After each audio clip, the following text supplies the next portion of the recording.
ব্যস্ত না থাকলে গুরুত্বপূর্ণ কথাগুলো একটু শুনে যাবেন, অনেক কিছু জানতেও শিখতে পারবেন ইনশাআল্লাহ। আগামী 2-3 দিন পর তারা রাস্তাঘাটে কনসার্ট করবে, নাচবে, পিকনিক করবে, হই হুল্লা করবে এবং পশ্চিমাদের সাথে তালে তাল মিলিয়ে বলবে যে 31st night happy new year. তারা বলবে আগামী 2-3 দিন পরেই করবে। একটা বছর যে চলে গেল, 1 বছর চলে যাওয়াতে কি আমার খুশি হওয়া উচিত না কষ্ট পাওয়া উচিত? মনে করেন আপনার 60 বছর হায়াত আছে বা আমার 60 বছর হায়াত আছে, কথার কথা বলছি।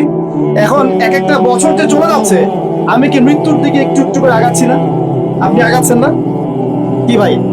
কথা বলেন, আগাচ্ছে কি না? তাহলে আমরা একটা বছর চলে যাচ্ছে মানে কি আমরা একটা একটা করে ধাপ আগাচ্ছি কবরের দিকে। তার মানে 1 বছরে আমি কতটুকু নামাজ পড়লাম, কতটুকু রোজা রাখলাম, কতটুকু তসবিহ তাহলিল করলাম, কতটুকু দাওয়াতি কাজ করলাম, দিনের জন্য কতটুকু কি করলাম, এইটা ফিকির করা উচিত না?